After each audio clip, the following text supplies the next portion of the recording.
Nouveau journal de l'économie sur Sika TV. Merci de nous accorder votre attention. Voici le sommaire.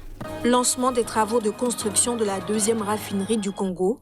Atlantique Pétrochimie sera construite d'ici 2023 grâce à une convention de financement chinois de 600 millions de dollars. Un autre appui de 600 millions, mais venant plutôt de l'USAID. C'est ce que le Sénégal va recevoir. Les accords portent entre autres sur la croissance économique inclusive et durable.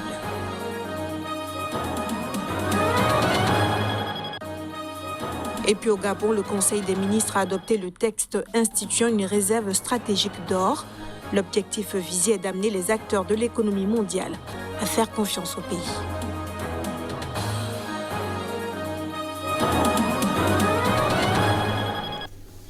Alors que la Covid-19 a freiné les ambitions du Sénégal dans son plan d'émergence à l'horizon 2035, le pays a obtenu un financement de l'USAID pour assurer sa relance.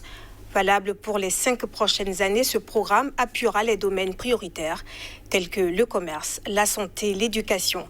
Le récit est signé Johannes Towano.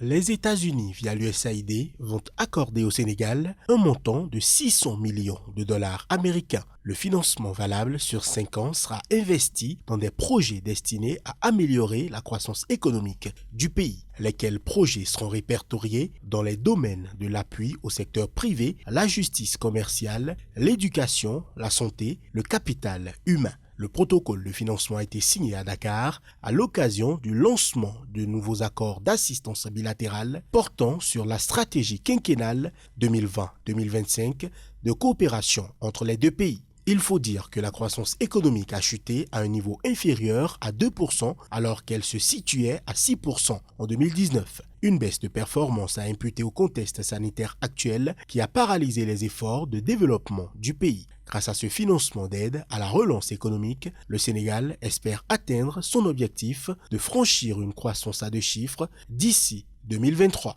Mais avant, il faudra honorer l'objectif de 5,2% de croissance à 2021 et de 5,2% à 2022, d'après les prévisions révélées par le président sénégalais Macky Sall. Des prévisions alignées sur le plan Sénégal émergent en 2035, le référentiel national de la politique économique et sociale sur le moyen et le long terme. La réalisation de cette ambition repose sur la mise en œuvre d'un important programme d'investissement dans les secteurs porteurs. Après le Sénégal, la Côte d'Ivoire, il n'est plus un secret que depuis déjà 5 ans, le pays occupe le premier rang mondial dans la production et l'exportation de la noix de cajou devant l'Inde. La Côte d'Ivoire compte aussi tirer profit du potentiel de création d'emplois et de valeur ajoutée liée à la transformation domestique.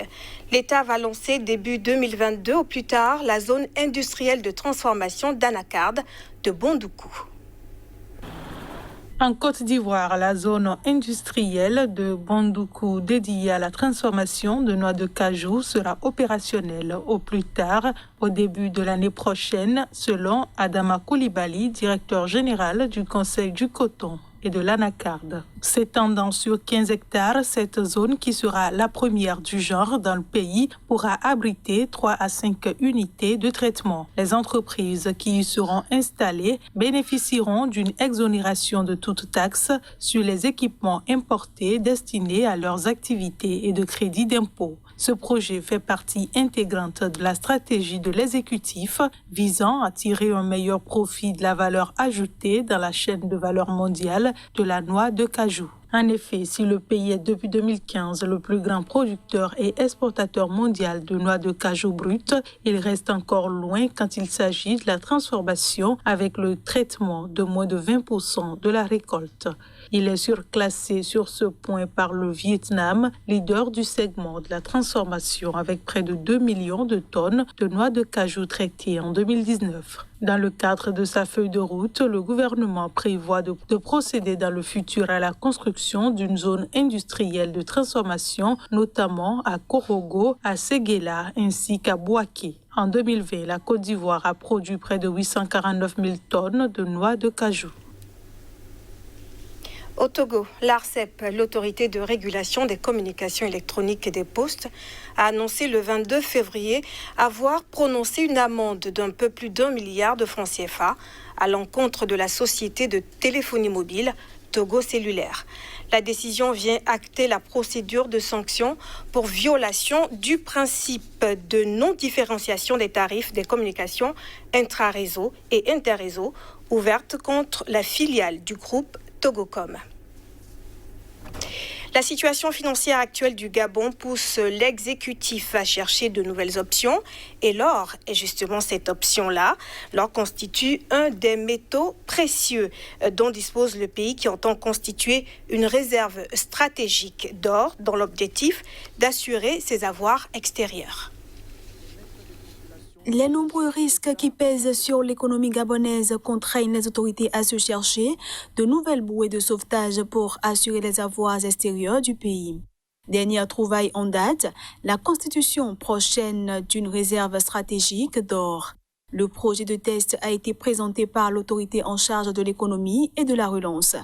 Pour certains analystes, il ne devrait pas manquer d'interpeller les observateurs de la sphère économique et confirmerait les allégations de mauvaise gouvernance et de dérapage budgétaire longtemps soulignées par les organismes internationaux. Il faut dire qu'en mettant en gage une hypothétique réserve d'or gabonaise, l'exécutif confirme sa volonté de contracter de nouveaux emprunts colossaux sur les marchés internationaux en 2021. Le pays voit sa dette, plus de 6 000 milliards de francs CFA, et les charges qui en résultent croître de manière exponentielle. À l'heure où les Gabonais espèrent des mesures fortes et rigoureuses pour sortir le pays de cet engrenage malicieux, cette nouvelle décision devrait accentuer un peu plus le risque de défaut de paiement. Et on reparlera du Gabon dans un instant avec l'invité du journal. Le Congo sera doté en 2023 d'une nouvelle raffinerie de brut. D'une capacité de 2,5 millions de tonnes par an, le projet est financé par un groupe chinois à hauteur de 600 millions de dollars. Le coup d'envoi des travaux a été donné le 21 février près de Pointe-Noire par le président Denis Sassou Nguesso. Le président congolais Denis Sassou Nguesso a lancé les travaux de construction de la deuxième raffinerie du pays à Fouta, près de Pointe-Noire, la capitale économique. La raffinerie atlantique Petrochimie sera construite d'ici 2023 grâce à une convention de financement de 600 millions de dollars conclue en 2020 avec le groupe chinois Beijing Fortune Digang Investment Co. Limited.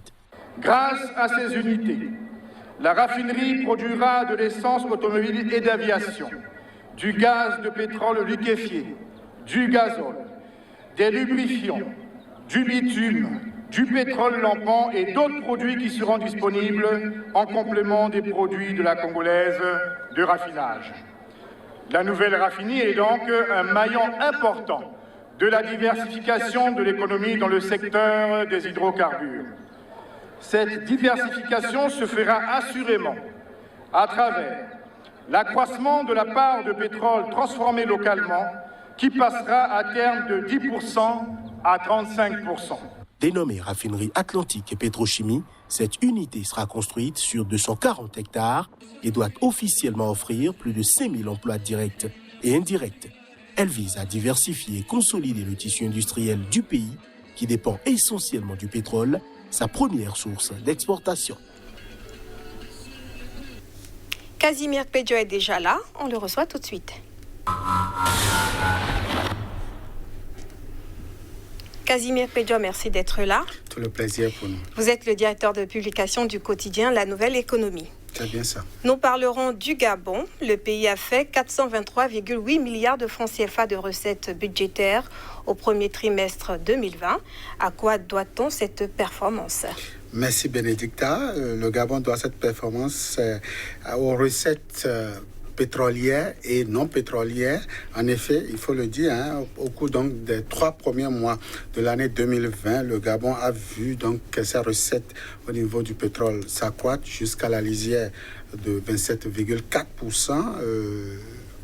un glissement annuel bien évidemment. Donc le Gabon a donc pu engranger au niveau donc du trésor environ 423,8 milliards de francs CFA en termes donc de collecte, de mobilisation donc de ces recettes-là, contre 384,2% un an plus tôt, c'est-à-dire au cours de la même période en 2019. Donc voilà un peu ce que le Gabon a réalisé en termes de performance.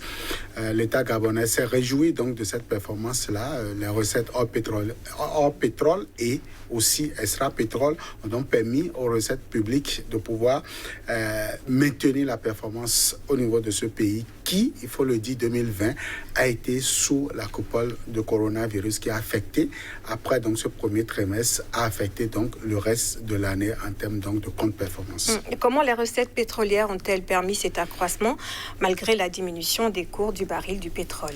Merci Bénédicta. Tout donc analyse se pose cette question. En effet, le Gabon a profité d'une situation inconfortable sur le marché international, c'est-à-dire l'augmentation donc de la production sur le plan mondial. Le Gabon en a profité énormément. Il faut dire qu'au cours de cette période-là, le Gabon a été très généreux, a été très donc entrepreneur vis-à-vis donc de ses partenaires, vis-à-vis donc de ses fournisseurs, pour véritablement montrer sa bonne volonté de pouvoir donc développer son économie. Et donc le Gabon a utilisé donc son mécanisme, a utilisé ses raffineries, a utilisé donc ses usines pour véritablement offrir cette matière première sur le plan international. Donc véritablement, contrairement à la prévision de départ, le Gabon a été donc des plus généreux pour pouvoir profiter le maximum possible de l'exploitation de ces puits de pétrole. Donc voilà ce qui, de façon globale, a pu militer en faveur du pays. S'agissant des recettes hors pétrole, le pays a également travaillé pour véritablement améliorer ses performances en termes donc de collecte et de mobilisation au niveau des 3 régies, ce qui a également permis à ce niveau-là de pouvoir engranger quelques milliards en ce qui concerne donc ce premier trimestre. Merci Casimir Pédior pour ces informations. Vous êtes le directeur de publication du quotidien La Nouvelle Économie. Mesdames, Messieurs, merci de nous avoir suivis et à très vite.